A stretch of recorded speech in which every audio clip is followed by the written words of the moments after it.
All right, back in the 300 turbo diesel, and I'm gonna go look at a car. And you know, I always say, if you're gonna go look at a car, or if you're gonna look at an interesting car, take an interesting car. It usually starts a conversation, helps facilitate the deal or the transaction a little bit better. So we'll let this puppy warm up a little bit and take off.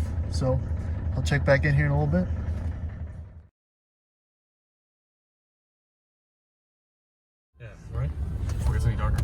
All right, so I'm in it. If you don't know cars and you don't know what this is, but if you do know cars, you know this is an X308, I think, body style Jag.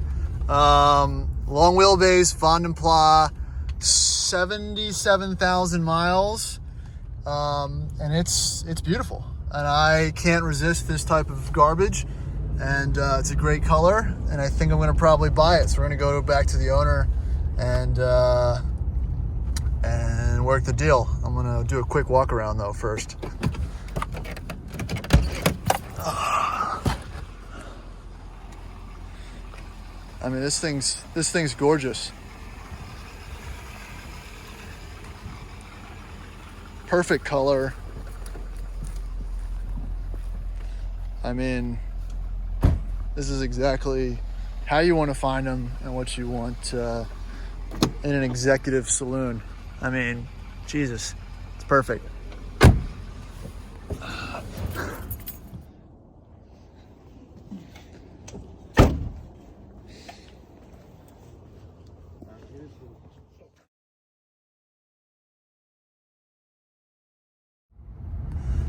Oh man, well, so obviously, like every single time I bought it, driving impressions are, you know, exactly like a floaty old Jag. My dad had one of these back in the day, so I remember kind of exactly how it feels, and it definitely feels way better.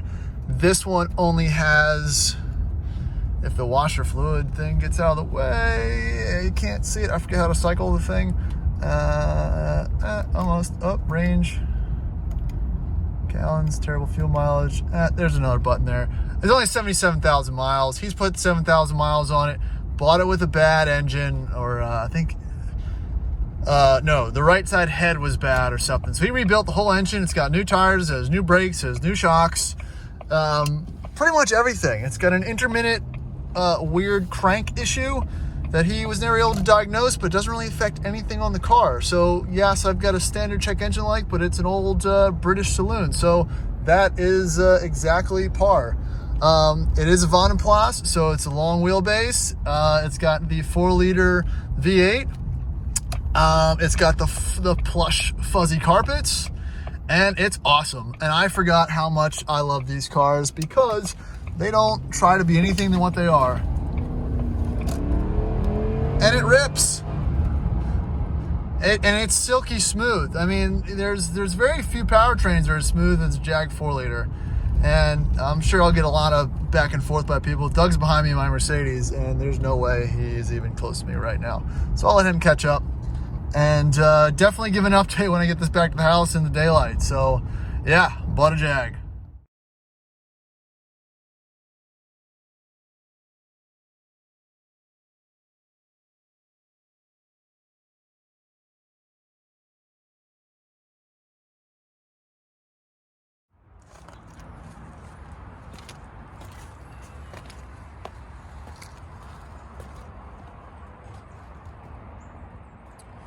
All right, howdy, and welcome back to the Addicted Motors channel.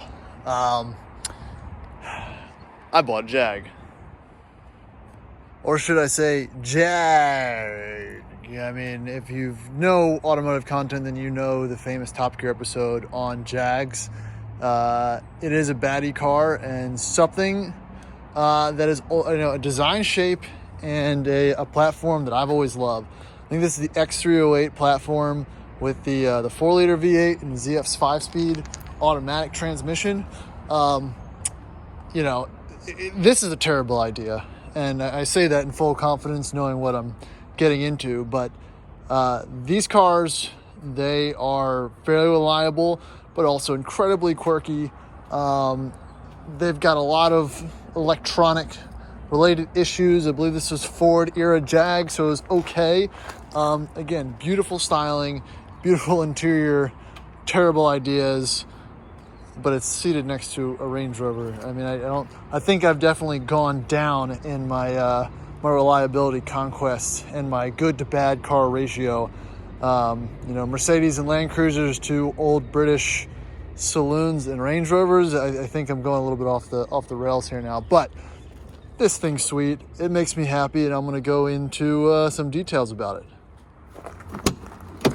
All right, well, let's start back here, because obviously this is why this car was made, and really the only thing that anyone really cares about this. This is a 99 XJ8 Van Plaats right there, which to me doesn't really mean much besides you get the little tray tables and, you know, the buttons on the back of the seats. Oh, and the fuzzy carpets. Fuzzy carpets are great.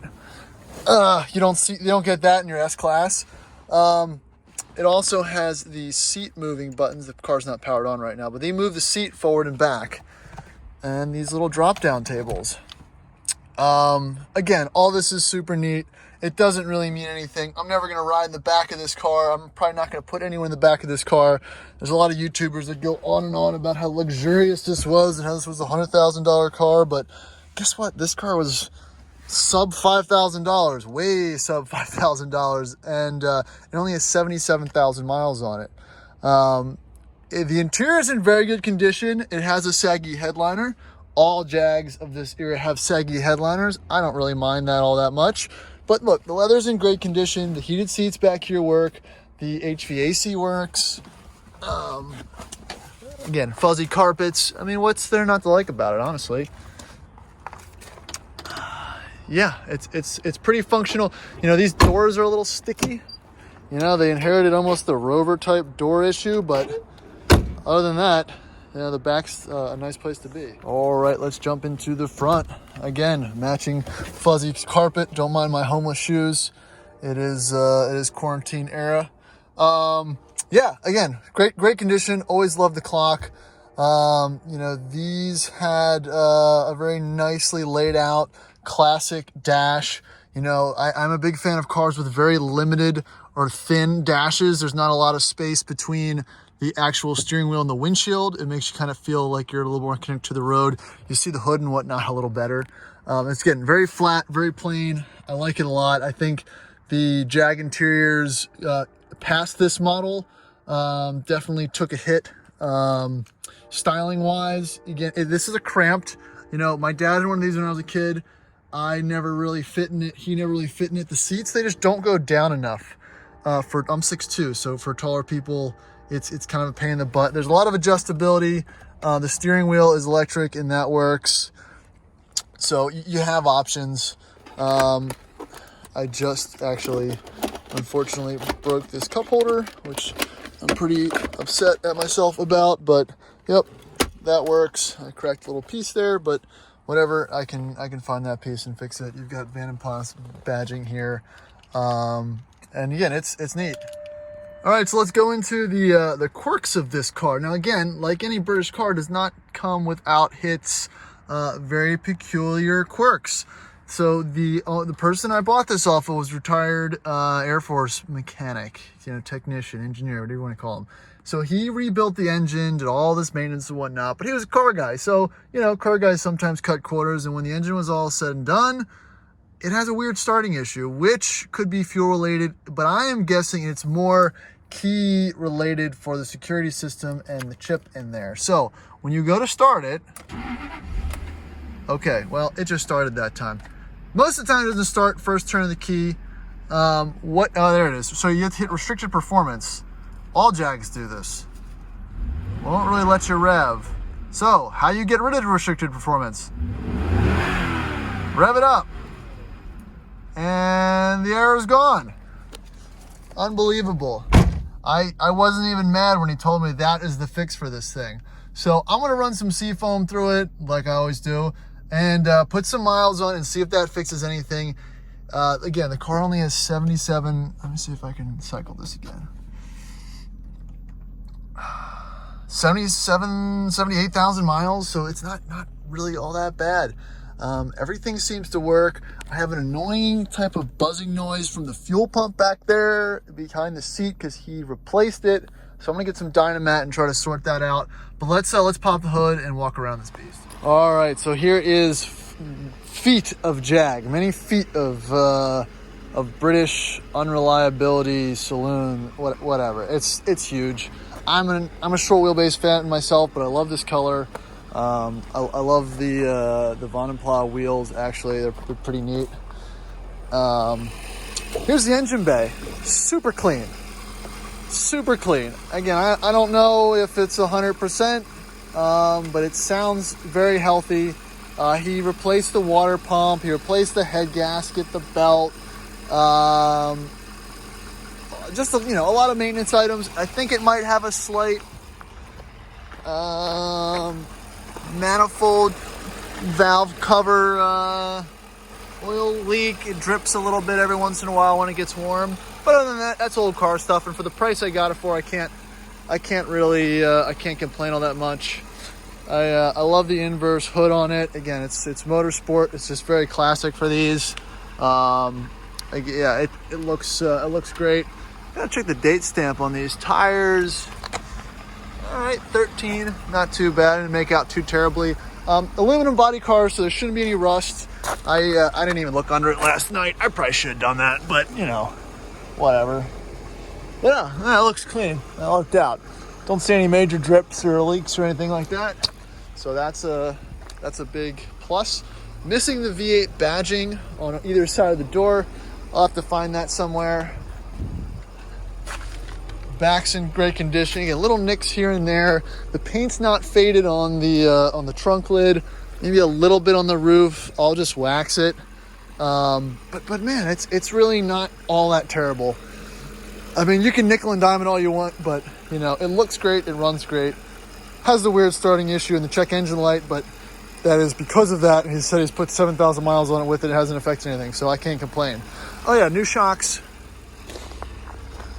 Yeah, I don't really have much else to say about it.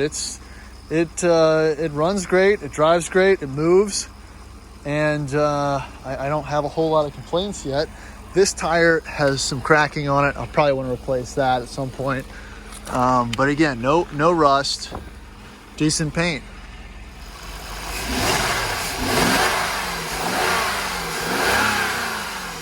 Oh yeah. Yeah, I'm a fan. I don't know what I'm going to do with this one yet. I'm going to go through the records and put a bunch of miles on it, see how it does. But it's an interesting little motor. So hopefully bring more content on this. No Range Rover updates really yet. We just got a shipment of ARB bumpers and lift kits and whatnot that we're going to be doing to at least one of the trucks. So stay tuned for that.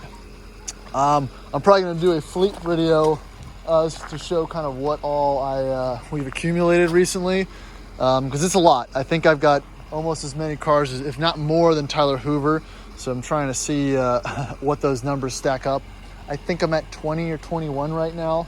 So that'll be the next foray into the video series. But if you like what you see, guys, please feel free to subscribe and help support the channel. I'm trying to get at least 500 followers and maybe 1,000 so we can make this a little more serious. But until then, I'm going to keep buying garbage and bringing you guys some interesting content. So I appreciate everything so far. And comment for any questions and I'll run through it. Thanks. See ya.